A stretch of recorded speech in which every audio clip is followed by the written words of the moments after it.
Five Little Peppers Abroad, Chapter 2. 2 English Friends.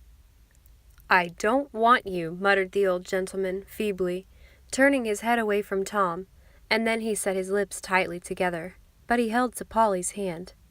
"You would better go out," Dr. Jones nodded to Tom. "It excites him."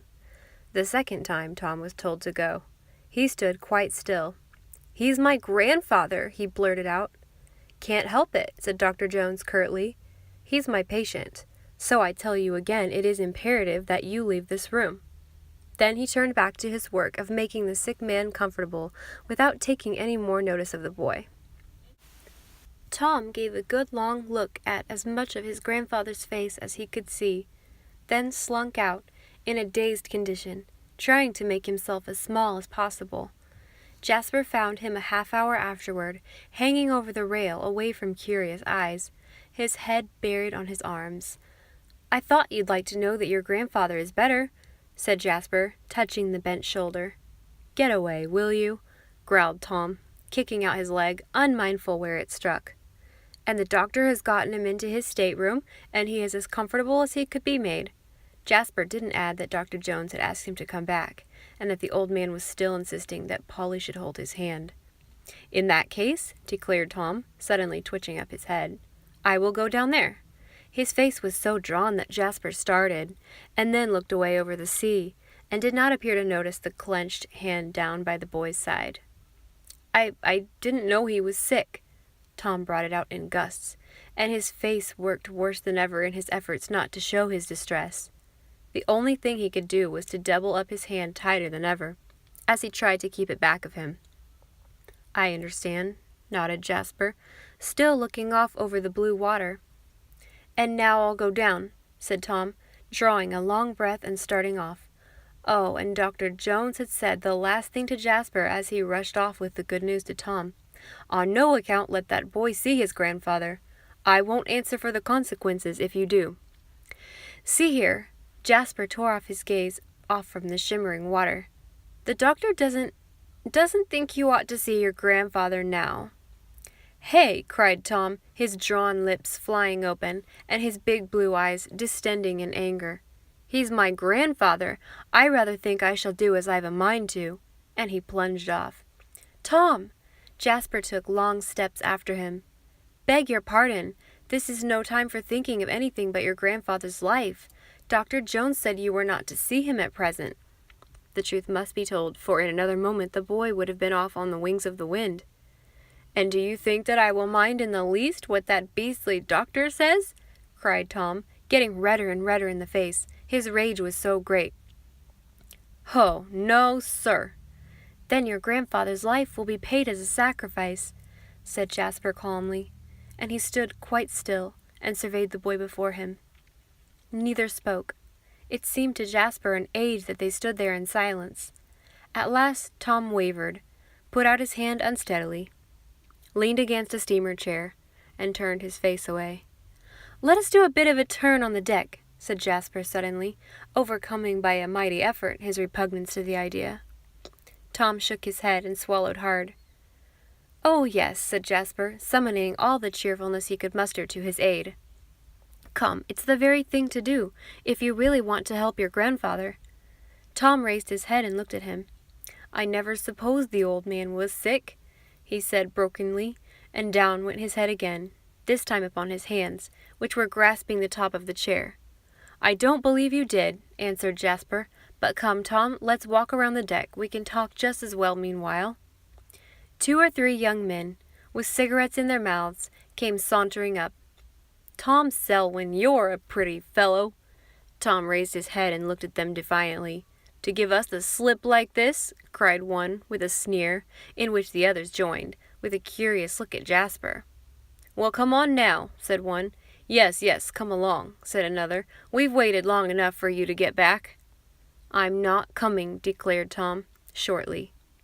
"Not coming back? Well," one of the young men said something under his breath, and the first speaker turned on his heel, tossing his cigarette over the railing. "No," said Tom, "I'm not coming. Did you hear me?" "I believe I had that pleasure," said the last named, "as I am not deaf." Come on, fellows, our little boy has got to wait on his grandpappy. Goodbye, kid." He snapped his fingers. The other two laughed derisively, and sauntered off down the deck as they came. Tom shook with passion. "I'd like to walk," he said, drawing a long breath and setting off unsteadily. "All right," said Jasper, falling into step beside him. Meantime, the old gentleman, in his large, handsome stateroom, showed no sign of returning to the consciousness that had come back for a brief moment, and he held to Polly's hand so tightly, as she sat at the head of the berth, that there was no chance of withdrawing her fingers had she so desired. And Father Fisher, with whom Dr. Jones had of course made acquaintance before the steamer fairly sailed, sat there keeping watch too, in a professional way, the ship's doctor having called him in consultation over the case. And Phronsie, who had been in deep penitence because she had wandered off from the library with another little girl to gaze over the railing upon the steerage children below, thereby missing Polly, was in such woe over it all that she was allowed to cuddle up against Polly's side and hold her other hand. And there she sat as still as a mouse, hardly daring to breathe. And Mr. King, feeling as if, after all, the case was pretty much under his supervision, came softly in at intervals to see that all was well, and that the dreadful boy was kept out. And the passengers all drifted back to their steamer chairs, glad of some new topic to discuss, for the gossip they had brought on board was threadbare now, as they were 2 days at sea. And the steamer sailed over the blue water that softly lapped the stout vessel's side, careless of the battle that had been waged for a life, even then holding by slender threads. And Fanny Vanderburgh, whose grandfather was a contemporary in the old business days in New York with Mr. King, and who sat with her mother at the next table to the King party, spent most of her time running to Mrs. Pepper's stateroom, or interviewing anyone who would be able to give her the slightest encouragement as to when she could claim Polly Pepper. "Oh, dear me," Fanny cried on one such occasion, when she happened to run across Jasper. "I've been down to number 45 4 times this morning, and there's nobody there but that stupid Matilda, and she doesn't know or won't tell when Polly will get through reading to that tiresome old man. And they won't let me go to his stateroom. Mrs. Fisher and your father are there too, or I'd get them to make Polly come out on deck. We all want her for a game of shuffleboard." Jasper sighed. So did he long for a game of shuffleboard. Then he brought himself up and said as brightly as he could, "Mr. Selwyn begs Polly to stay and won't have anyone else read to him, Miss Vanderburgh, so I don't see as it can be helped. He's been very sick, you know." Fanny Vanderburgh beat the toe of her boot on the deck floor. "It's a perfect shame. And that horrible old man. He's so seedy and common. Just think of it. And spoiling all our fun." Jasper looked over the sea and said nothing. "As for that dreadful boy, his grandson, I think he's a boor. Goodness me, I hope nobody will introduce him. I'm sure I'll never recognize him afterward." Jasper turned uneasily. "Please, Mr. King, do make Polly listen to reason," begged Fanny. "There isn't another girl on board I care to go with, at least not in the way I would with her. The Griswolds are well enough to play games with and all that, but you know what I mean. Do make her come out with us this morning and listen to reason," she repeated, winding up helplessly. "But I think she is just right," said Jasper stoutly. "Right?" cried Fanny explosively. "Oh, how can you say so, Mr. Jasper? Why, she is losing just every bit of the fun." "I know it," said Jasper with a twinge at the thought. "Well, there is nothing more to be said or done, Miss Vanderburgh, since Polly has decided the matter.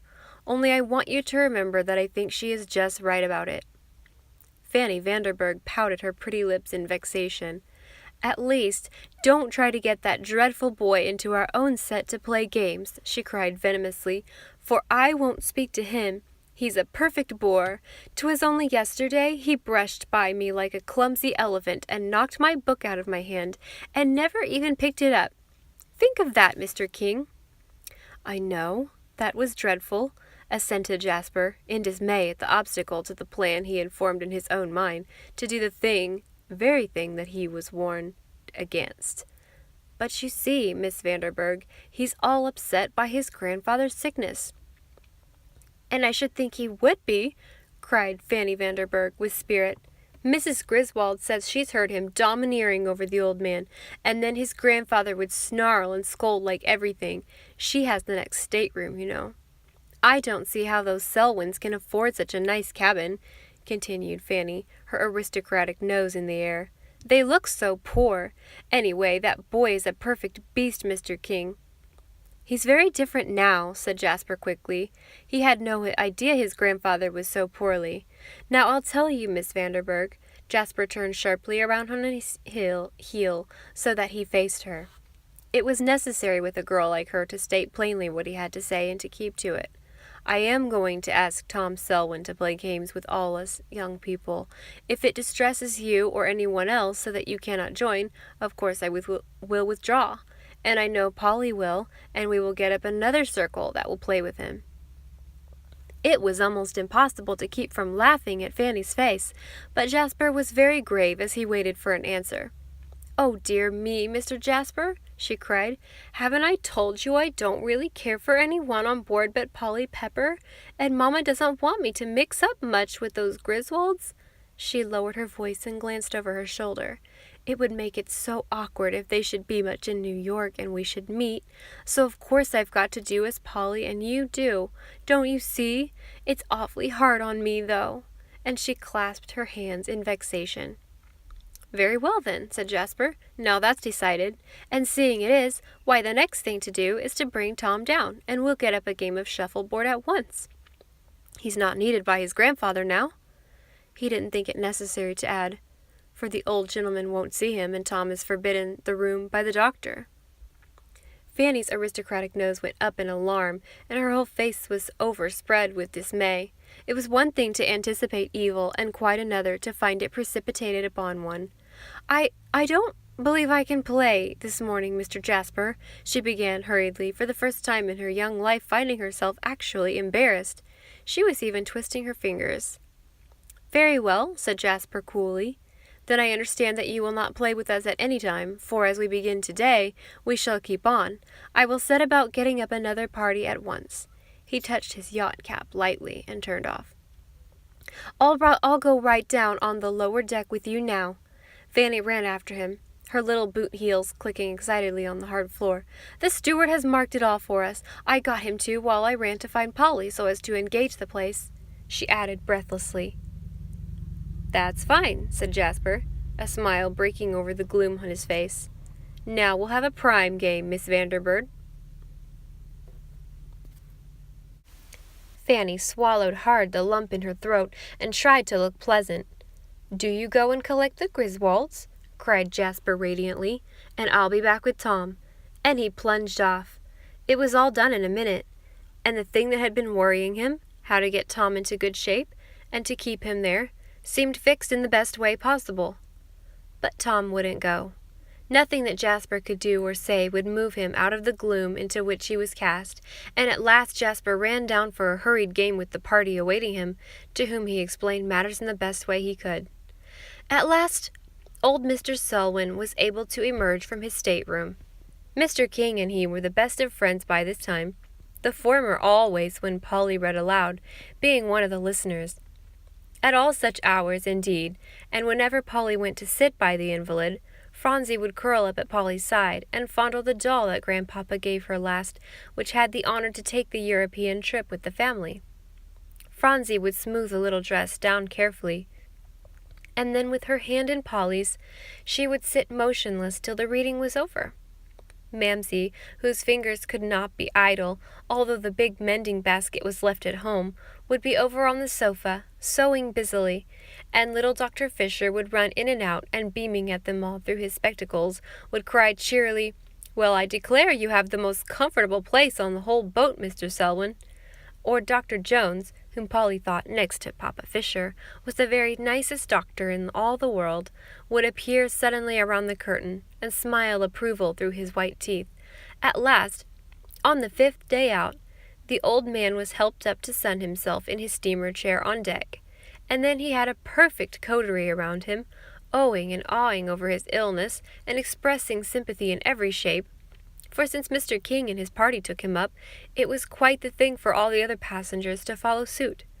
When a few hours of this sort of thing had been going on, the old man called abruptly to Polly Pepper, who had left him, seeing he had such good company about him, and had now skipped up with Jasper to toss him a merry word, or to see if his steamer rug was all tucked in snugly around him. "See here, Polly Pepper, do you play chess?" "What, sir?" Polly thought she had not heard correctly. "Do you play chess, I say?" demanded old Mr. Selwyn, bringing his sharp little eyes to bear on her. "No, sir, that is, only a little," stammered Polly. "Well, that will do for a start," the old gentleman nodded in satisfaction, "and I'll give you some points later on about the game.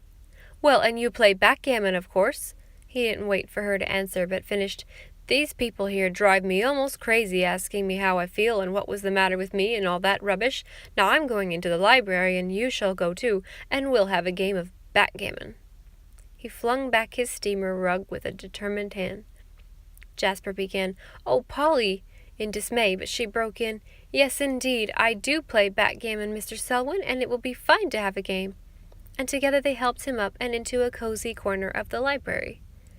"There now," said Polly, with a final little pat on the sofa pillows tucked up at his back, "I believe you are as comfortable as you can be, Mr. Selwyn."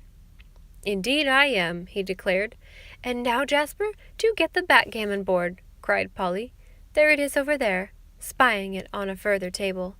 Old Mr. Selwyn cast a hungry glance on it as it was brought forward, and his sharp little eyes sparkled as Polly threw it open. He even chuckled in delight as he set them in.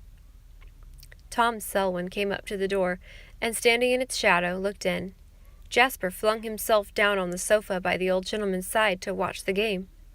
Suddenly he glanced up, caught sight of Tom, although the latter's head was quickly withdrawn, and jumping up he dashed after him.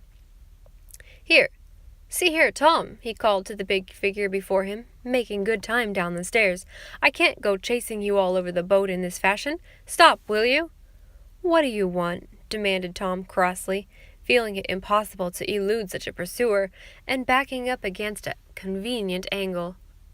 "I want you to come up into the library and watch the game. Do, it'll be the best time," he didn't say, "to make it all up." "Can't," said Tom. "He won't see me." "Oh, yes, he will. I almost know he will," declared Jasper, eagerly feeling this minute as if the most unheard-of things were possible. "And beside, your sister, I mean the Pepper girl, Miss Pepper," Tom corrected himself clumsily. "She can't bear me. I won't come." "Oh, yes, she can now," said Jasper, just as eagerly, "especially since I've told her all you've told me." "Well, I hate girls anyway," declared Tom in his most savage fashion. "Always have hated 'em and always shall. I won't come."